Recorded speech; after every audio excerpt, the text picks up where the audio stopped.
오늘 마태복음 2장 말씀을 통하여서 왕으로 나신 이가 어디에 계시느냐라는 제목으로 세 번째 마태복음 강의 시간 갖도록 하겠습니다.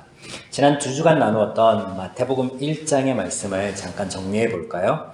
마태복음은 예수님이 누구인가 라는 질문에 대해서 하나님께서 우리에게 알려주시는 첫 성경이 되겠습니다. 그래서 1절부터 17절까지 전반부 말씀을 통해서 아브라함과 다윗의 자손 예수 그리스도의 계보라, 이 말씀처럼 예수님께서는 하나님의 언약의 성취로 이 땅에 오셨다라는 거예요. 또 이 일이 하나님의 전적인 은혜의 역사였다라는 것을 알려주십니다. 또한 18절부터 25절의 후반부 말씀을 통하여서 예수님께서는 이사야 말씀의 성취로 이 땅에 오신 하나님이심을 보여주십니다. 임마누엘이라고 기록되어 있죠. 그래서 예언의 성취입니다. 그래서 마태복음 1장은 언약과 예언의 성취로서 이 땅에 오신 예수님에 대하여 증거하고 있습니다. 그래서 이어지는 2장 오늘 말씀에서도 중간중간 보면 예언서들이 등장하는데, 그건 뭐냐면 그냥 어떤 이적이나 혹은 기적과 같이 된 일이 아니라 자연스럽게 이전부터 계시되었고 말씀하여 주신 그 하나님의 말씀을 따라서 순리대로 되었다, 이 역사가 이루어졌다라는 것을 알려주시는 거예요. 자, 이제 본문 2장으로 본격적으로 들어갈 텐데, 죄는 하나님과 다른 마음, 다른 기준입니다.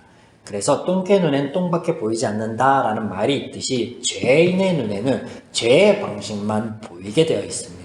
그러니 하나님의 방식이 보일 리가 없고 이해되지 않는 거예요. 우리가 창세기 강해를 통해서 이전에 우리조차도 성경을 그런 죄인의 눈으로 보았음을 살펴본 적이 있습니다. 그래서 에덴 동산에서 사람들은 일을 하였는가, 아담과 하와는 일을 하였는가라는 질문과 선악과를 따먹지 말라라고 하나님께서 하신 말씀이 아담과 하와에게 모두 하였는가라는 질문을 해보았을 때 보편적으로 많은 사람들이 성경에 쓰여 있지 않은 대답을 하고 있음을 우리는 보았습니다.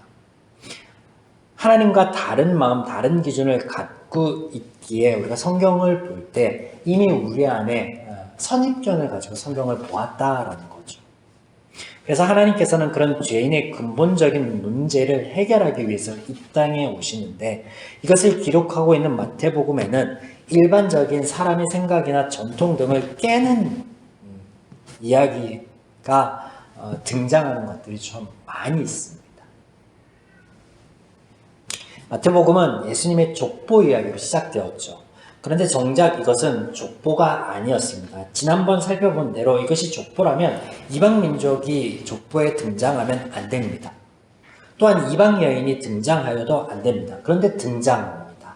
왜? 족보가 아니기 때문에.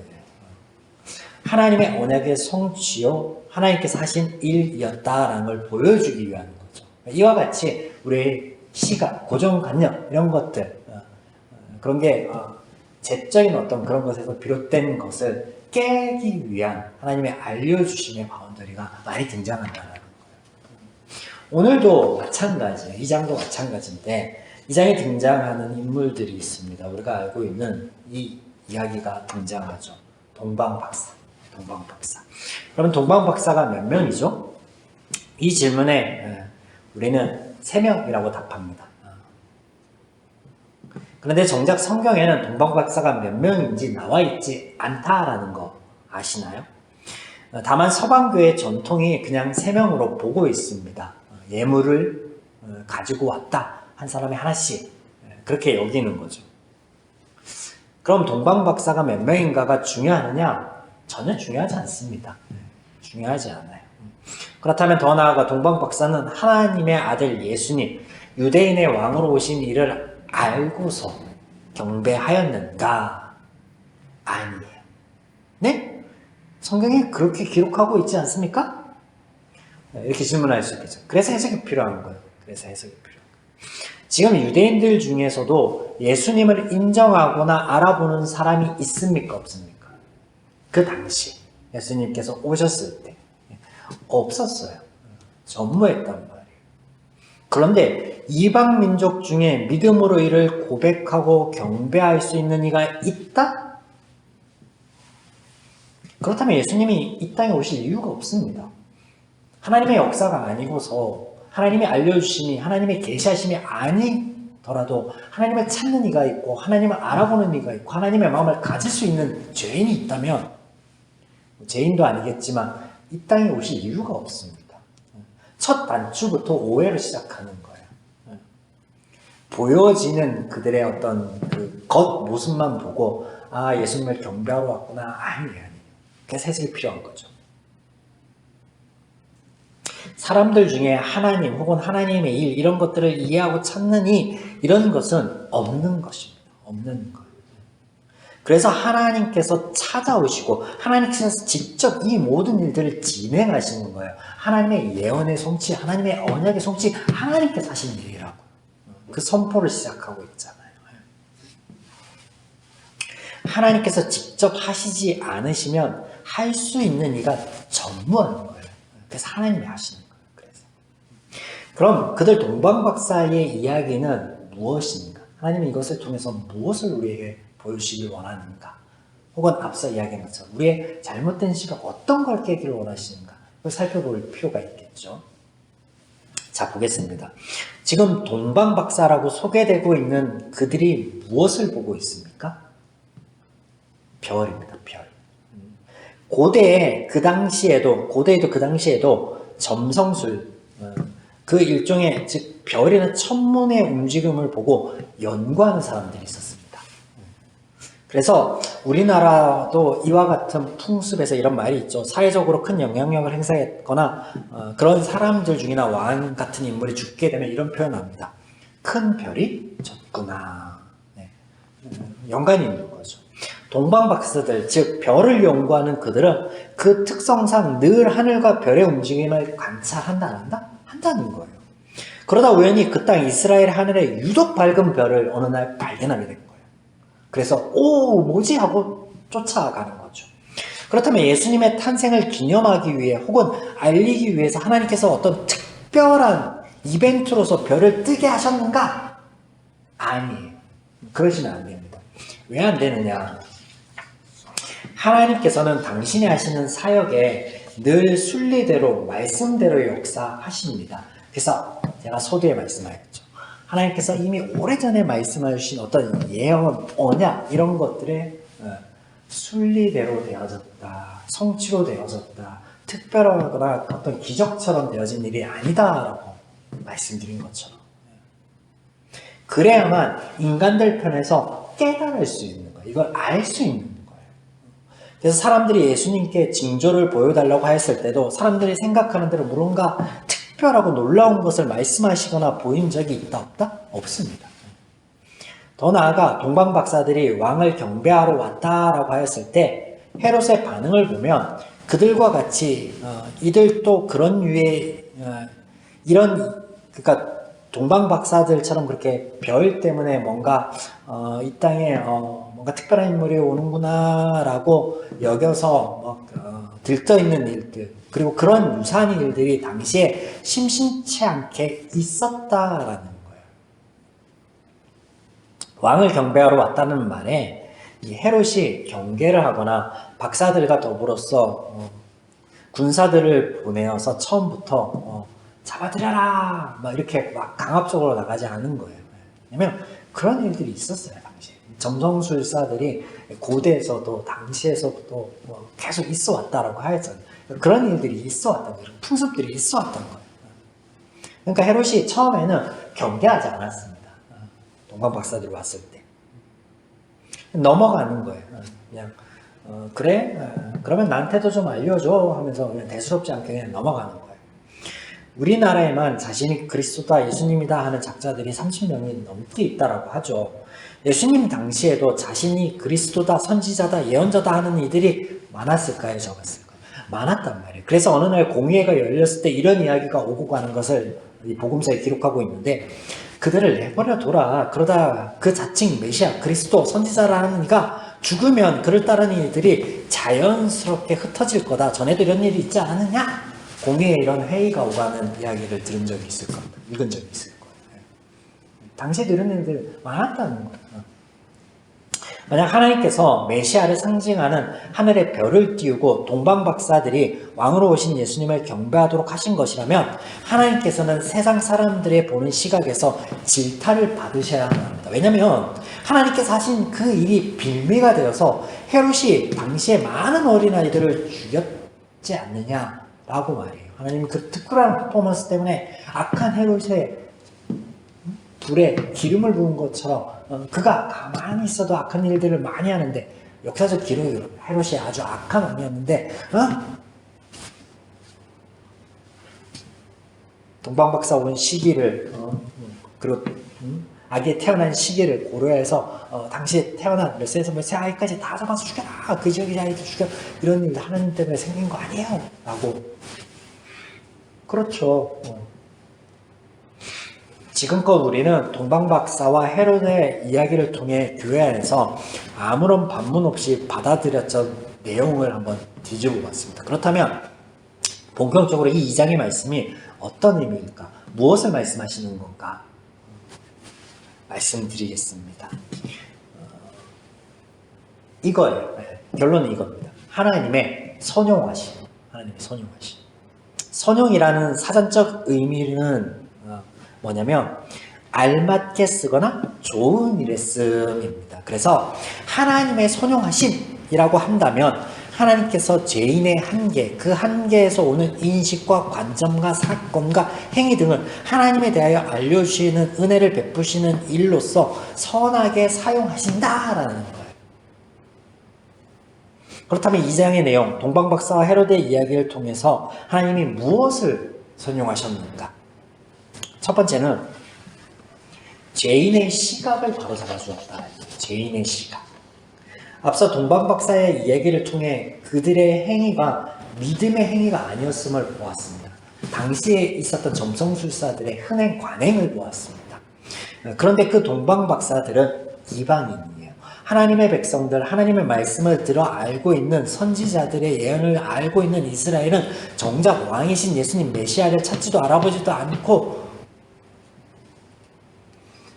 예수님이 메시아라고 해도 이적과 기적, 말씀에 기록된 것들의 성취를 보여줌에도 불구하고 못 알아먹는데, 알기를 싫어하는데 천문을 연구하던 그들 동방박사들이 이 예수님을 경배하러 왔다라고 하므로 그들은 단순히 천문을 연구하다 자신들의 인식 안에서 옳다 여기는 어떤 관행을 행했을 뿐인데, 이 사건을 마태복음에 포함하고 있다는 것은 유대인들을 질타하는 거예요. 너희들이 찾지 않을 때, 경배하지 않을 때, 너희들이 인식 안에서 지옥의 불쏘시개로 개만도 못한 취급을 받던 그들은 하나님을 찾고 경배하였다. 너희가 말하던 믿음은 어디 있느냐? 죄인의 시각을 바로잡아주는 거예요. 이스라엘의 시각, 잘못된 시각, 메시아에 대한 잘못된 시각, 또 자신들이 선택받은 민족이다, 자신들만 하는 위한다, 뭐 어떤 그런 시각도 그래서 바로잡아주시고, 이를 통해 오늘 우리에게도 말씀하시는 바가 있습니다. 내가 말씀을 히어링하고 있느냐, 리스닝하고 있느냐라는 거예요. 히얼과 리슨의 차이는 뭐냐면, 하나님께서 말씀에 대하여 권면하시기를 말씀을 주야로 묵상하라고 합니다. 내 눈과 관점으로 보지 말고, 혹은 단순하게 읽지 말고 그 속에 담긴 하나님을 깨달아 알라는 거예요. 그래서 리슨은 뭐냐면요, 히얼과 다른, 그러니까 히어링은 그냥 귀가 있어서 청각이 있으면 그냥 자연스럽게 들려오는 거예요. 단순히 듣는 작업이죠. 근데 리슨은 곰곰이 되새겨보는 거예요. 들려오는 소리를 되새겨보는 거. 그래서 되새김한다라는 의미에서 성경은 묵상하라라고 해서 하시죠.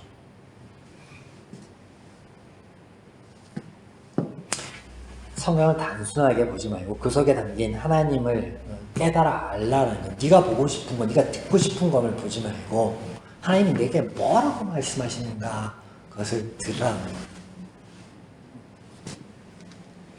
그래서 여기에서 참 믿음이 나오고, 여기에서 하나님의 약속 안에 있는 복이 있다.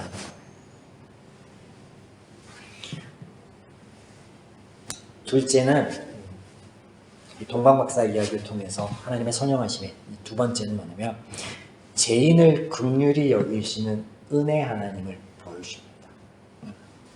이 장의 전체 내용 중에 하나님이 개입하는 장면이 딱 두 번 등장합니다. 한 번은 동방박사들의 발걸음을 헤롯이 아닌 고국으로 돌릴 때입니다. 12절이죠. 또 한 번은 헤롯이 악한 일들을 벌일 때 요셉과 마리아 아기 예수님의 발걸음을 다른 곳으로 돌릴 때 13절 이어서 등장합니다. 두 번 등장해요. 동방박사들이 별을 보고 온 것, 헤롯을 만난 것, 예수님을 경배한 것, 그들의 인식 아래서 한 자의적인 일이었습니다. 그런데 그런 그들이 헤롯에게 돌아가 정말로 왕으로 오신 이가 있더이다. 당신네들 경전에 쓰여있던 이가 우리가 만난 것 같다이다. 라고 한다고 하면 대수롭지 않게 여겼던 헤롯이 가만히 있었을까요? 아마 동방박사들은 살아서 고국으로 돌아가지 못하였을 거예요. 근데 하나님께서 그들 발걸음을 돌리셔서 그들이 살게 은혜를 베푸십니다. 살 수 있게. 마찬가지 그냥 흘려들었는데 헤롯이 대수롭지 않게 처음에 여겼는데 정말로 유대인의 성경에 기록된 일들이 일어났으면 사람들의 이야기를 통해서 헤롯이 듣게 되었을 거고 또 동방박사의 자신들이 속이고 도망간 일들이 그 모든 일들이 이 헤롯이 이 악한 헤롯이 어린아이들을 닥치는 대로 죽이는 일, 이 전적으로 헤롯의 악함에 의해서 이 일이 발생하게 만들었단 말이에요. 죄인의 죄됨 결과에서 나온 건데 하나님이 하신 일이 아니라 하나님께서 발생하게 하신 일도 아니에요. 그냥 일어난 일이에요. 죄인이 죄적 사고방식에 의해서 일어난 일. 근데 이 악한 일이 요셉과 마리아 또 아기 예수님께 미칠 수 있었는데 이것을 막아주십니다. 은혜로 살 수 있게 하십니다.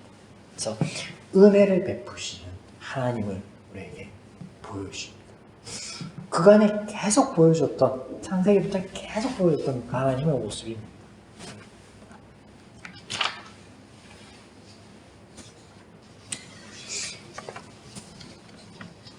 하나님의 선용하심. 예수님은 순리대로 하나님의 말씀하신 대로 언약처럼 예언처럼 땅에 오셨어요. 그 순리의 일대로 진행이 되었어. 그 가운데 동방박사들 그들은 하나님과 하나님의 예언과 또 아무런 상관이 없지만 그들을 통해서 하나님이 뭘 선용하여 계시냐, 이스라엘 그리고 메시아에 대한 잘못된 인식을 바로잡아 주시며 선용하시고 또 그들의 이야기를 통해서 죄인의 죄된 결과에서 아파할 수밖에 없고 상처를 줄 수밖에 없는 고통을 죽음을 가져들 수밖에 없는 그 현실 안에서 건져내시는 구원의 하나님, 그 구원의 하나님의 모습을 또한 담아내시는 선용하십니다. 이게 이 장의 말씀이죠.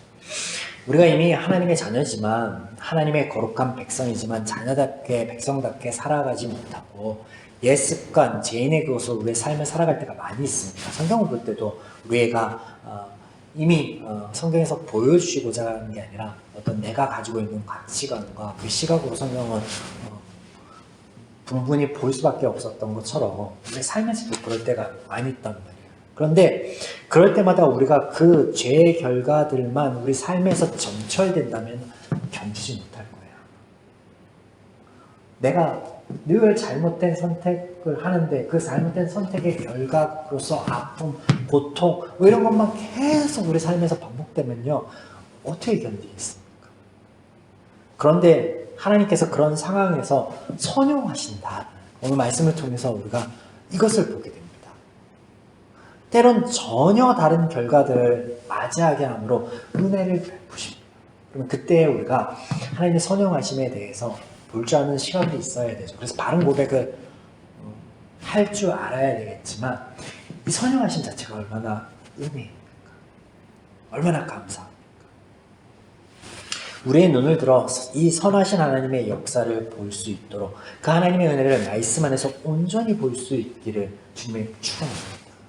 우리가 때로는 우리의 한계 안에 갇혀 있을 때에도 그때에도 선영하시고 은혜를 베푸시는 이 하나님으로 인하여 우리의 삶이 또 그 하나님을 그 하나님적 시각으로 하나님의 말씀 안에서 바라볼 수 있어서 그래서 우리의 남은 한 주의 발걸음도 너무나 감사해서 감사와 찬양이 넘치는 발걸음기를 또한 주님께 축원합니다.